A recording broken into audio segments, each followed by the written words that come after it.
Where? What's that?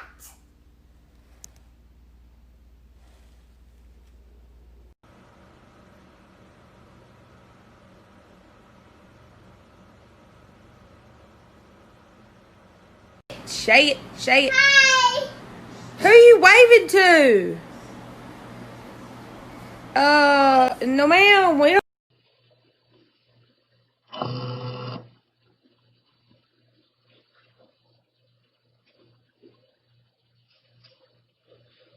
Paranormal activity house check. Tiptoe through the window.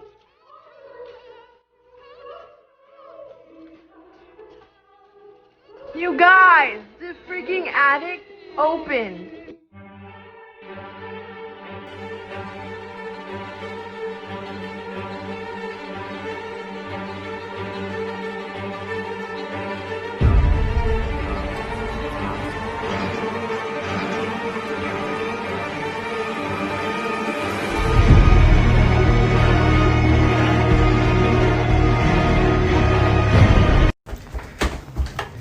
Alright, I'm getting food late at night.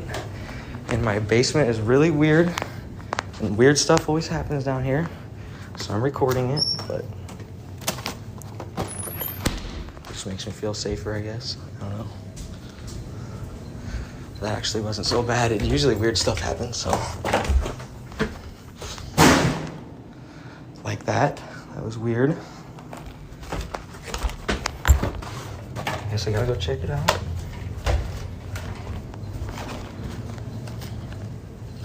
And of course, the lid that was up is down now. So, dude. Nope. Nope.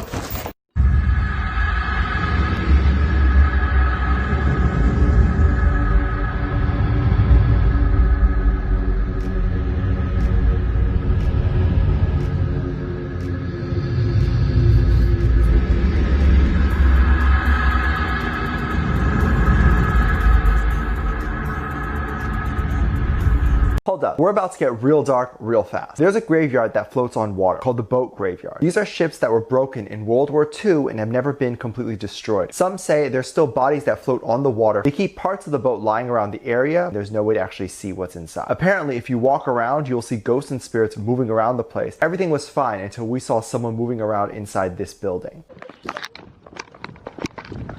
This is why you should never talk to strangers. In the early 2000s, a young girl was waiting outside her friend's house peeling the bark off of a tree when a strange man approaches her. As he got closer, she could see that he was grinning ear to ear and his face was white as a ghost. He walks right up to her and pinches her on the arm and says, "How would you like it if I peeled your skin off?" Just then, her friend's mom yells for her to come inside and the man walks away.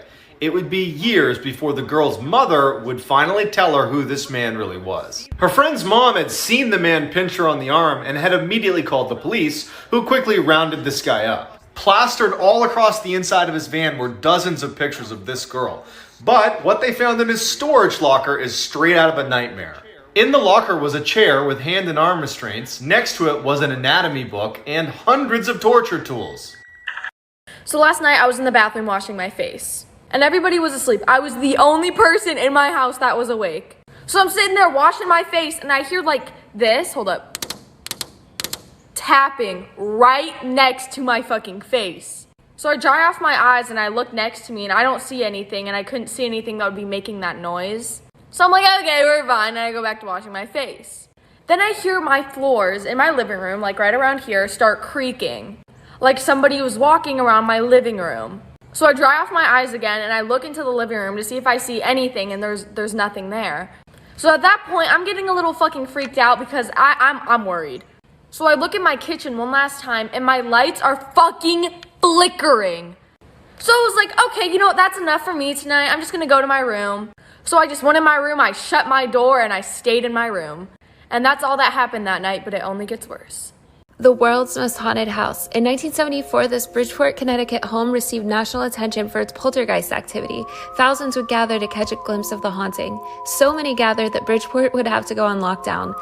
At the time, the Gooden family lived there and claimed to see furniture moving, objects levitating, and windows breaking. The entity even made their cat, Sam, talk and say phrases such as jingle bells and bye-bye. What made this case so interesting that it garnered so much attention? An unusually high number of witnesses. Professionals such as firefighters, police, and clergy all claimed to witness the event. Unlike other Connecticut hauntings, the story never captured Hollywood's eye and has since been laid to rest. I thought I would introduce you to an old friend of mine. This is Bessie, or Elizabeth Budd Graham. She's considered to be the White Witch of Tallahassee. She was very young, very beautiful, and convinced an older man to marry her, and this is enough for people to believe that she was a witch. Well, that and her tombstone is facing west instead of east, contrary to Christian tradition. People still leave offerings to Bessie, little shells and trinkets, pieces of jewelry. They ask for protection and help with love, but I really just like to sit with her. I consider her a friend. She's nice. Today we're looking at some creepy ghost photos with even creepier stories. Let's get it started. This photo was taken in the 1930s at a family reunion. It appears to show a female spirit nestled in the middle of the group. Years later, family members have claimed to see the spirit in the 60s and 70s, often standing beside them or at the end of their beds. She's seen here wearing a fitted white dress and a brooch around her waist. In 1984, a teenager was a victim of a fatal car crash. This photograph was taken shortly after the incident by local police. When the pictures were developed, police were shocked by what they saw in one of the frames. Clearly visible above the open driver's side door, you can see a head and shoulders. The face is contorted with a screaming open mouth. The creepiest part is that's actually the boy who died that night. This picture was taken in 1977 and it appears to show a woman in white walking past a house. The person who took the photo was shocked when he saw this on film because nobody was present besides the workmen you see at the back when the photo was taken. This is the house that I used to live in. It became known as the Full House. Full of spirits, that is. At first we thought it was only two. The most active being an elderly conservative woman, and the one that would stand in front of the closet in the bathroom. But there were more. There was a middle-aged man that liked to stand at the end of the hall. Another one in the dining room that liked to call himself preacher. Here's the thing. Oddly enough, they didn't bother us. So we tried not to bother them. We really did love that house, and we were sad when we had to leave it. May it rest in peace, or something? Here's a scary story for you. My friend and I visited the infamous Pasadena Suicide Bridge. It's called this because many people are known to have committed suicide off this bridge and still haunt it to this day. We heard many voices and even saw shadows. As we were exploring, I turned around and my friend was nowhere to be found. Ashley? I couldn't find her for a good 20 minutes and I began to freak out. When I found her, she was very confused. She said that she was following me the entire time. I have this all on video and she was not behind me. She was nowhere around me. So who was she following? The full video is available on my YouTube channel. Let me know what you guys think happened.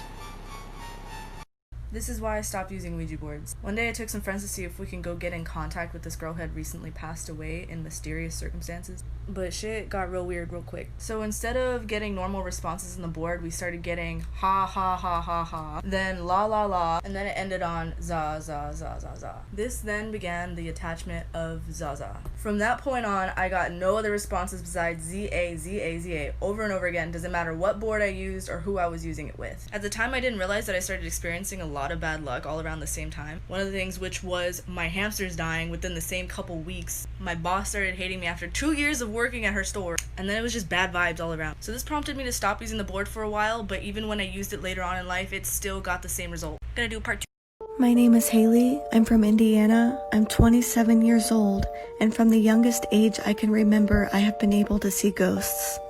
The reason why I'm showing you this road is because this is where one of my most craziest ghost experiences have ever happened. It was a cold, dark November night when I was 17 years old, when my younger brother and I walked to his friend's house on this road. My brother was way ahead of me to get to his friend's house sooner. I followed behind. Out of nowhere, a man came out of the cornfield in old-fashioned clothing and asked me if I've seen his horse. I was startled and I said, "No, I'm sorry." He turned around and vanished back into the cornfield. Next thing I saw away in front of my brother was a carriage, a horse, and a man pulling the horse. I was watching my brother to see if he would notice it, and he did not. I knew this had to be paranormal. As the carriage got closer, it felt like slow motion. The man looked at me and nodded his head. It was the same man who I saw earlier.